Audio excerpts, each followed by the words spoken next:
just kidding. Okay. Thank you, Jack.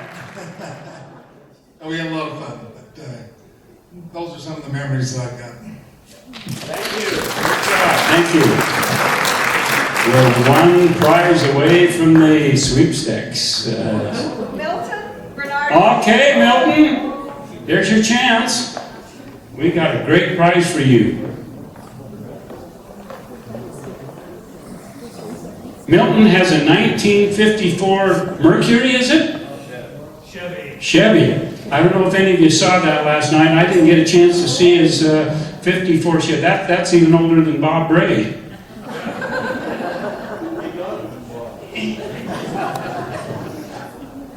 How about this? How about this, guy? Popcorn. You can take in a flick and get that filled up with popcorn that only costs $15. Yeah, we got little ones too. Okay? That'll work out good. I'll hold that till you finish. Okay? I guess my most memorable time was when I was a sophomore in driver's education, and a lot of you guys know me as Snowdrift. We were up there with Moroni Schwab, I think Bonnie Hillstead, Elaine Burke, excuse me, and I can't remember who else, but we were going to do some winter driving, so we drove up Immigration Canyon over up to the cutoff to go back down to Party's Canyon, and I was driving, and it was a real whiteout, and Mr. Schwab kept telling me, now stay to the left, and I didn't. I kind of froze, and we went right into a snowdrift, right up to the end. And so we got out of the cars, we left the other people in the car, and Mr. Schwab and I, in street shoes, we walked in a foot of snow. I can't remember how far, almost to the Party's Highway. Some guys in a Jeep finally were coming along, and they took us back and pulled that 57 Plymouth driver's ed car out. That's my most memorable time at South. Thank you very much. There you go, more popcorn, yeah. Okay, now for the sweepstakes award. Cash. This is the cash left over from the program, from the whole thing. Bob has cashed a check, and this is a sweet $1,360 available here. So, Frog, I'd like to see if you can bend over and pick that up. That's a good job. That's a good job.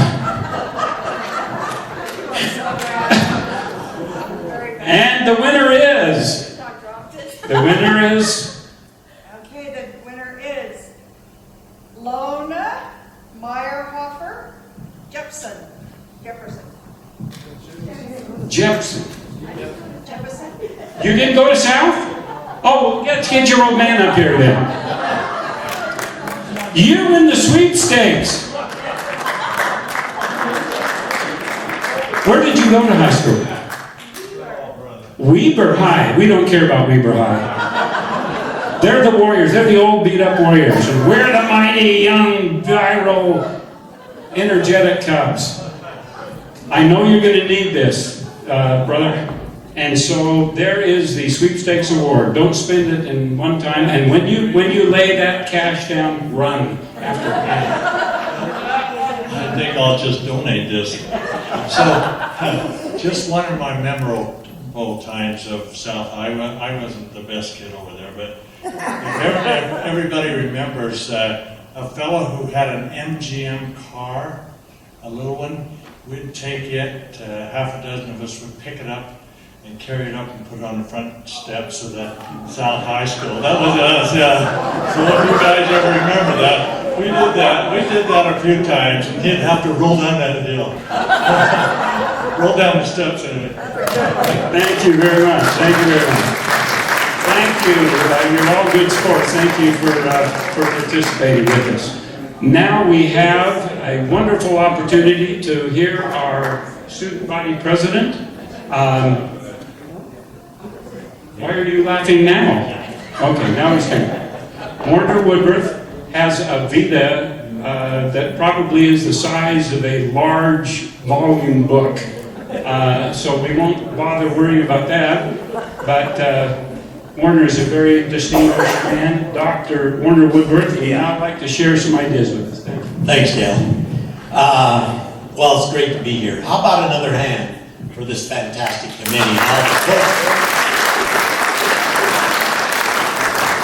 I don't know how they're going to do more next time, but it's been great to see everybody last night as well as today. So I was thinking of mentors and influencers who changed my life while I was here. And one was Willardson, Mr. Willardson. And one of the things I learned from that guy, remember where he lived? Did you know where he lived? He was up on the avenues with the yuppies. And he came down here to us inner city kids. And he taught us a lot about love and acceptance and differences, and gave us this global perspective, this outlook on the world beyond our little South High. For most kids in high school, this is their whole world. For us, at least, it seemed to me he taught us about other things and other cultures, and the need to be inclusive and reach out. And we started having inklings of racism, some while we were here in school and some in those years in Utah. And we've seen huge changes ever since. One of the funny things I experienced that I attribute to him was when Kay and I first started going to Mali in West Africa. It's the third poorest country on the planet. And we loved getting into those villages. It was all mud roads and mud huts. They lived the same as they did 1,000 years before. No electricity, no cars, no nothing. And one day, we were with a group of our staff there, and we were working, we built schools, we did all kinds of fascinating things. That particular trip, we were trying to organize village women in about 7 different villages to start their own women's enterprises. Because that country was a French colony for years. It was very chauvinistic. And we were trying to empower the women and help them start businesses as a village, women's village business. We call them worker cooperatives. And they would pool their money together and start some kind of business. Lease some land and get seed and plant crops and sell them in the market or whatever. And we were with this guy who was our translator, Dr. Boo Boo, which is an interesting name for your doctor to have the name Dr. Boo Boo. I always worried he was going to have to do surgery on me and make a mistake. But he was asking us, and we were heading out to this village in the back of a Jeep. He said, Werner, have you got any cooperatives in your country? Does the U.S. have worker cooperatives? And I said, yes. Many of our early businesses in the United States were co-ops. In fact, I said, my kids have a co-op. It's called the Grass Cutters Co-op. And he said, what is that? And I said, we bought some lawnmowers and told them to go out and mow the lawns all through the community of Provo, Utah. And they get $10 for everybody's lawn, each lawn they mow. And then they bring the profits home and share it with each other. And they have to put half of it in the bank for college and their missions for the church. The other half they can spend. He said, what do you mean they cut grass? What is grass? This is the driest country in Africa, okay? The only thing that grows there is, what is it, Kay? Where's Kay? Huh? Millet. Yeah, they grow dirt. They have no water. They have the Niger River. That's the only place they got water in that country. And wells 1,000 feet deep, if you can dig that far. And so I was explaining to him, we have grass. He said, well, we have grass here. It's millet. You know what we use millet for in our country, right? What do we do with millet? Yeah, we feed the birds. There, they feed their children. Their children all have extended stomachs. They're not starving, but they're malnourished. And so he couldn't envision. I said, we have this green grass that grows around our village. It grows around our huts, our homes. And he said, is there a lot of it? Do you have a lot of water? I said, no, we live in a desert too. He said, how do you do this? He said, well, we buy land, We put in topsoil. We have to truck in soil. Oh, that must be expensive. I said, yeah, it's very expensive. And then what do you do? Then we put fertilizer in with it. Oh, really? What is fertilizer? We explained. He said, so then what? I said, well, after the fertilizer, then we drop grass seed in. He said, oh, but I thought you live in a desert. I said, yeah, we live in a desert. So we buy the soil, we buy the fertilizer, we buy the grass seed, and then we have to pay another man for the water to water our grass so it grows. And this guy is trying to envision. He said, is it big? And I said, yes. It has many hundreds of feet all around our houses. He said, oh, and then you let your animals graze on your grass? I said, no. Then we have to cut the grass. And that's how my kids became the Grass Cutters Co-op. You know, he's shaking his head and saying, so you have them cut the grass, then you feed the grass to your animals? I said, no. Then we have to pay another man to come and take away our grass. We call them garbage men, you know. And he's scratching his head and trying to figure out what we are talking about. And it seemed so insane to him that we did that whole process because we thought green grass looked good. And Kay and I, as we laughed about that and thought about what we were learning from those people, we went there thinking we were helping them, but we were always gaining insights like that. And for me, Willardson and also Ralph Backman, our wonderful principal, helped me understand the need to be humble and listen from others and learn from them. And we came home from that trip, guess what we did? We tore out all our yard, except the back where we had the dog and the grandkids to play. And we did the xeriscape, you know, put in desert plants and rocks and made it part of the natural environment. And since then we've got all these fantastic little creatures that live in our yard.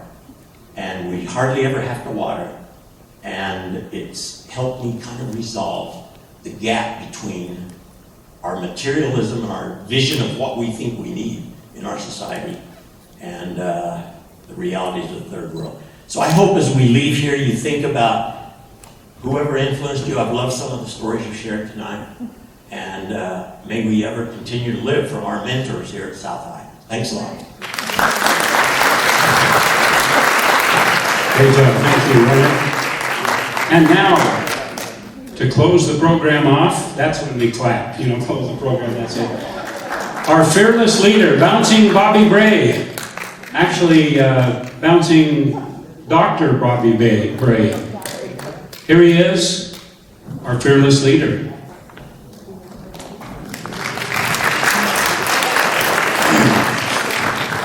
Well, I would like to thank everyone who has participated tonight. The one issue that I would like to discuss is our website.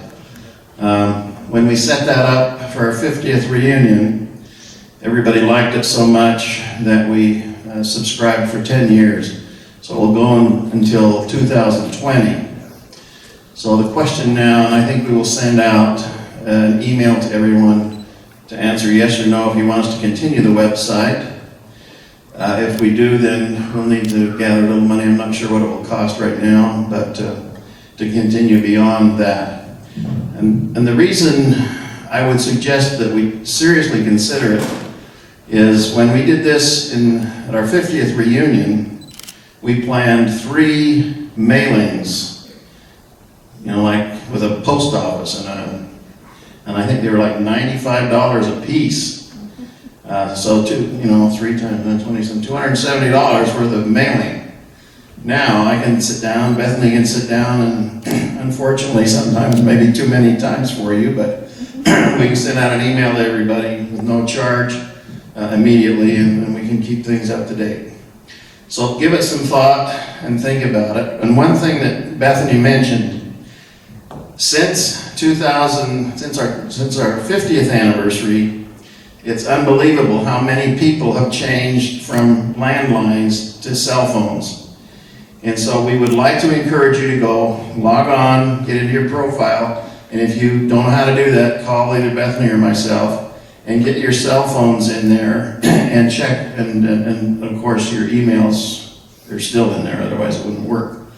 But we would like to see your cell phones if we need to get hold of you for something. So I think that's all we have tonight. I'm going to mention one other thing. Galen Johnson came up to me a few minutes ago and said, you know, these are so fun to get together, but things like this are so much work. He says, why don't we just every couple of years had something informal like the picnic or something, and let everybody know we're going to have a picnic on that date, and people who can come could come.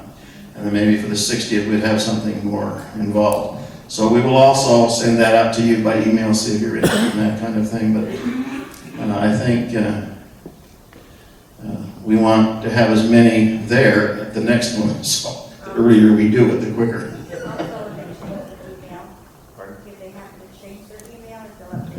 Oh yeah, it's really important if you change your email. Then we get bounce backs from you. So if you change your email, call Bethany or myself and we'll help you get that set up. If you're going to change your email, go in, log on first, and you can change it yourself. But if you get stuck and can't do it, then call us and we'll change it for you. Anything else? Okay. Thank you, a master of the computer. Yes? You know, you said in 2020, is that? 2020 will be our It 60th. seemed to me you should ask for donations now in case there aren't that many here.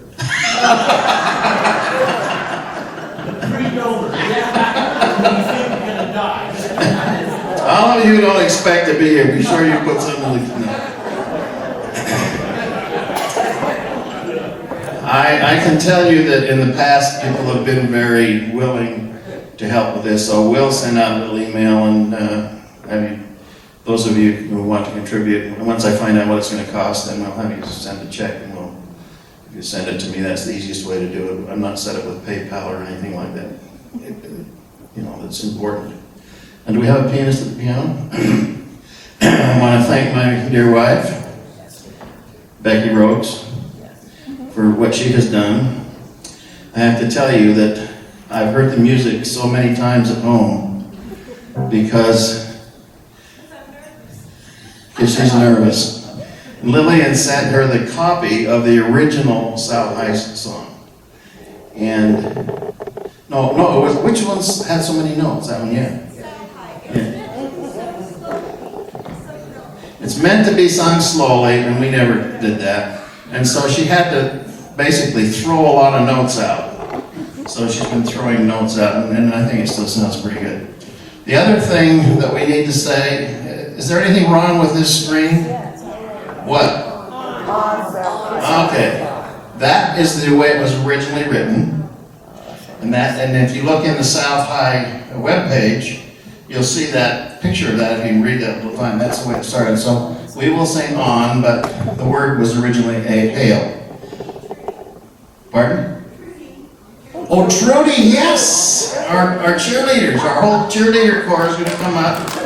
And would you like a little help, Trudy? Okay, could we have the football players come stand behind her, please?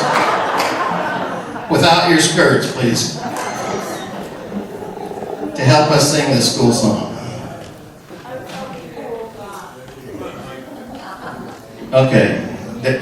Dave, Galen, who else was there? Come on.